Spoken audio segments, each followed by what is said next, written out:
out-farm the Ling. This is also what we saw yesterday from Fabian. Team Liquid against Dewa. It's the Akai ban for Bigetron, respecting Dreams, who's been able to utilize that just yesterday to get a win against the side of Alter Ego. Good sniff right on the Akai ban here. Good hero that can, again, wreak havoc towards the formation of Bigetron. A good counter for that Ling in, that Harris. So a good ban there, I feel like, but EVOS Glory, I'm sure they have other options here. I gotta say, Kufra still works here against this composition. Sure, the roamer has not been shown technically. Whoa!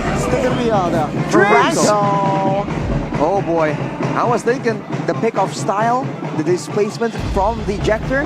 What can match that? Franco can. Against an Arlet, a Harriet, and a Ling though. A lot of mobility here that he has to kind of read through. But the front line here, knowing now that there's a Franco threat, what do they want to use to try and beat that main front line? We talked about how EVOs are relatively squishy. If they have enough damage here, that won't matter. So Bigetron needs to try and find something that can kind of withstand all that, kind of wreak havoc alone. We go for the Zos and Eden. Oh, Lolita! Wait a minute. Okay! Whoa, hang on a minute. I believe that Bulwark doesn't really block the Franco hook. So if this is meant to counter the Franco, they're in for a bad time. I think they're trying to read out that EVOS will go for something like a carry to go and facilitate the Franco, you know, maybe a Beatrix even. So Lolita is more of a deny or a way to counter if EVOS do go for another marksman here. So the Roger, together with whatever they pick, if it is the gold lane, will be in a bit of a pickle against that Bulwark. It's a good counter engage tool as well. And that's also a lot of AOEs, right? Take a look at Shaman Force, Dominus Descent, Numenon Blast, a lot of AOE ults here for the side of Bigetron. They want to control more fights. If you convert to game one, they were struggling to control fights. So it's going to be Julian. That can serve well, right? A bloody hunt into the in-hand sight. That's almost a death sentence in the mid-game with a couple of items. With the Roger as well for the sustained damage output and the chase potential. EVOS has drafted up a monster of a composition. This is a scary composition, and they read through the bluff of Bigetron Alpha. They saw through the pick of the Lolita that could be a counter towards whatever they wanted to go for, but in the end they say, nah, we're not going to play your game here. We're going to choose the Julian. Another way out. EVOS Glory, lineup rating and counter index, both favoring them. It's time for them to pounce. Will they be able to get 2 wins here with their reinforcements in week 3? Age and Natko, were they the key? Were they the missing pieces of the puzzle? It's time to jump into the land of Dom. We see the Franco here in the screen, and we get to see the Franco in game. EVOS Glory, one step away from getting a clean sweep against MPL Indonesia, Season 14's favorites, and it's classic from Dreams. Look at that focusing mark. And prepare your booms, man. Off the bat though, goes straight for the opposing side's jungle. Tries to slow Super Can for just a while, but it won't be available. This Franco, we have to see. Dreams is well known for this Franco play, but how is he going to play it? Where is he going to set his attention on? Pulls away Super Can, delays it by a bit, so mission accomplished for now. In the mid lane, now I feel like EVOS has a bit more to say. Lolita and Zas doesn't really clear the wave that well, so Clockun, along with Dreams, can get the roam advantage, and that is dangerous. When you let the Franco roam around to side lanes as well, it's going to be such a difficult thing to try and deal with, especially because it goes with the support emblem here, and with the agility and the pull yourself together. Just looking to make all the plays possible, and I wonder if he's going to go for the same kind of utility item build as well. Let's see about it, man. I mean, Super Can's level 4. Annabelle is actually going to be caught in enemy territory. Wow, he's isolated. Wow. No cover whatsoever. And Bigetron will say, hey, I'm going to punish you. A bit of a misread almost. Maybe he wasn't thinking that Bigetron would be there, or Bigetron just rotating smartly, intelligently, off the base of some information. That's going to be a great first blood coming in for Bigetron though. Now they're setting up for the next neutral objective, right? They want to get control. If they can, they want to try and put Annabelle even further behind. Luckily for Annabelle, though, he's on a Julian. So when you do lose out on the first 2 buffs, it's not that hard of an early game deficit, it's still okay. Julian doesn't need those resources as much as someone like a Ling and a Fanny, but they're already on it. Super Ken, no purple buff. Let's see here. Annabelle, very rushing. Oh! Super Ken finds the turtle. Tempest Blade now pops. Annabelle trying to run away from that situation. Stunned up though, but the follow-up damage isn't really in range. And that's a win there for the Newts. The Mark Force will not be able to threat Super Ken just yet. Super Ken's retribution, nothing you can ignore, man. It's just so consistent. It has been consistent. Finn and Marino now has a bit more control due to the pressure, due to the win they had there. And Super Luke is kind of wisening up to this matchup here, just dodging, sidestepping Fluffy. And so far, it's so good for Bigetron. They're having more presence, and after that win, you can see EVOS kind of reeling back a bit, especially because Dreams isn't level 4 just yet. It's waiting around here, but Annabelle gets spotted out. And Annabelle picks up the lead though. It's a slow game still. Bigetron got a win with a kill and a neutral objective, but it isn't really a big lead at the start of the game, and EVOS have been able to actually utilize the waves to neutralize Moreno. Hooked! That's a good hook, and the hunt lands. And that's Moreno. Without the flicker, Moreno gets taken out. Dreams on the Franco. This is so scary every time. I think we can take it back to in the grand finals of season 13 as well. When asked about why they dropped games against EVOS in the grand finals, Onyx said it was the damn Franco. Here comes Lasta, connects on towards Dreams. With the help of Super Ken, he will able to take down the Roamer. Clockun now with the dominance distance in hand, but come on, solo killed by Natko. Now it's going to be Super Ken looking for the payback by Natko. Good timing on the Lycan Pounds, and he survives. Well, play to Natko, basically getting the kill solo on Eman, despite the fact that Bigetron were playing around it. The strong side, Natko is a mythical creature. Definitely working well for them, but that was some insane fast hands for Super Ken. Definitely sending a message to EVOS that he can't be taken lightly. On the bottom side though, another trap, but Eman does not get hit by the Iron Hook. This means that Bigetron have a window right here, but they are still playing it safe. They want the purple buff in the hands of Super Ken before they even contest for this turtle. That's the problem with the Ling. You really need those resources. Very reliant on the purple buff. It's still Ken having a level lead. Actually, no, Annabelle with the purple buff take. They're back to equal on the board. It's back to 50-50. Super Luke hovering over Fluffy. Oh, already half HP there for Super Ken. Let's see though, what will they do? EVOS Glory trying to reclaim the turtle spits.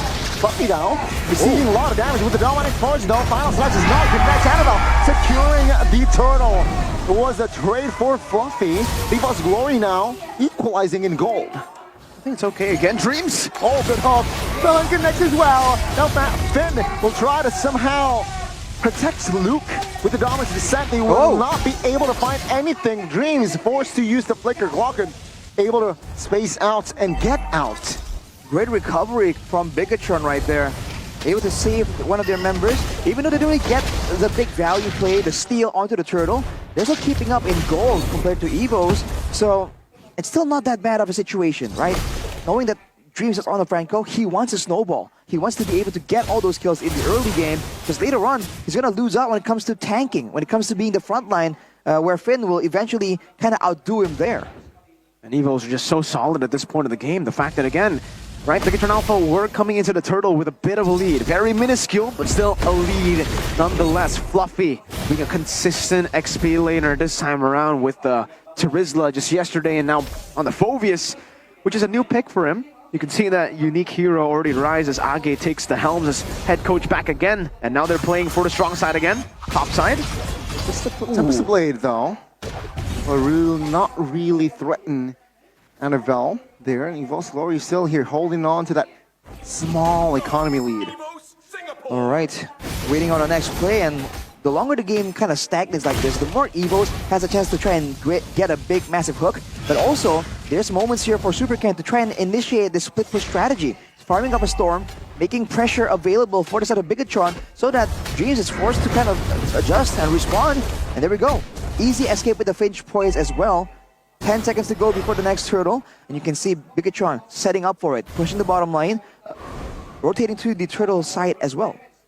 And you can already really see that the presence of Finn in these team fights have been... Oh, final flash! Towards Dreams. That will be Dreams taken down. Pre-Turtle. Take a look at him on with the Shaman Force here in the mid side. Natco forced to use the flicker now. The mid very vulnerable. Iman will take that down. It's going to be Annabelle taken caught as well.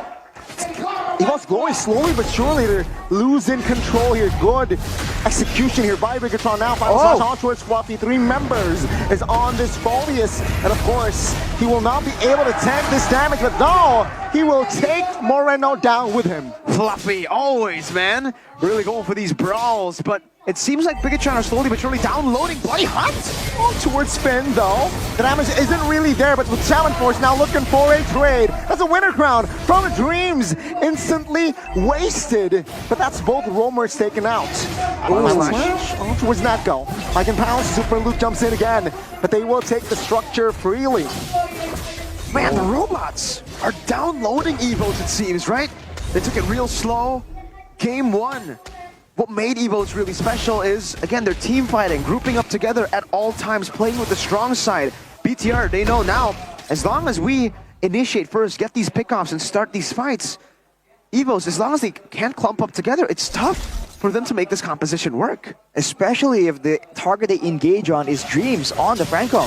We talked about this build, right? Rushing the Winter Crown, trying to be utility-based completely, not having any tanky items. Earlier on, it was the Jawhead that has a bit more survivability, the shielding coming in, the Unstoppable Force to try and buy a bit more time. The Franco does not have that kind of liberty. No movement speed boost as well to get away from danger, so Bigetron are trying their best to really punish that difference.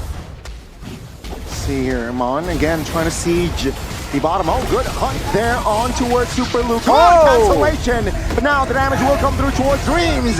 They will fall first alongside Fluffy. Down the backside, Super Clan finds Glockin with the flanks as well. Temples away on towards Annabelle. Natco running away. Annabelle still trying to tank, but Moreno collects a triple. Super Ken putting the super back in his name. Arashi foreshadowed it, or he already noticed it, but you see another display of the super fast hands of Ken and Moreno there to capitalize on it. Finn being the unsung hero in that fight, canceling the Bloody Hunt. And again, for EVOS, that time it was a bad hook onto a frontliner. And especially because EVOS kind of committed onto it, Super Ken is smoking on that link. There was some really quick plays coming through. I think Annabelle really wasn't expecting it either. Now, with that change there, you can see that Moreno is a bit more durable. Everyone from the side of Bigetron has an extra bit of sustainability. So even if they do get hooked, there's a chance for them to kind of survive long enough for Finn to get that Numenon blast out and stop the whole engage. And which means that EVOS, when they're trying to commit and kind of follow up on the Iron Hook, they have to think twice. Now they are starting the siege down.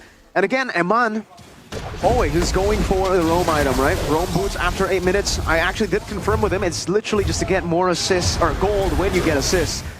That's the reason he goes for it. And the favor, the reason he goes for favor, there's no reason. It's just as long as he gets roam boots. Yeah, it's just roam boots. It's green. Yeah, you can choose whatever color you want. Oh, Eman hooked! Oh, Purify! Very nice. Calmly done there by Iman. But the Lord, they still need to deal with this Lord top lane. And they saw it will be sacrificed here by side of EVOS Glory. But yeah, the Lord here is still the first Lord, so it's technically not a problem here for EVOS Glory, though. They will lose a turret. Great play to take out the turret, base turret, on the side that's far away. Look at Luke, though, going in. Oh, Final Slash! Final Slash on towards two. Natco now being the target. It's going to be Bigetron, though, focusing down on the turrets. Oh, that's a huge two-man Unon blast. That will caught Dreams, and he will go down. EVOS Glory, can they defend this? Will they have enough firepower? Annabelle take him down. Fluffy, Natco, Glockin trying to delay, trying to buy time, and Fluffy burst it down. Moreno collects a triple. Is this the maniac that I've been talking about? Glockin now in the no man's land, flickering out. Moreno looking for the maniac. Glockin not giving it, and Bigetron, they're waiting for Moreno to get not the maniac, but the godlike. Ladies and gentlemen, we got a game 3.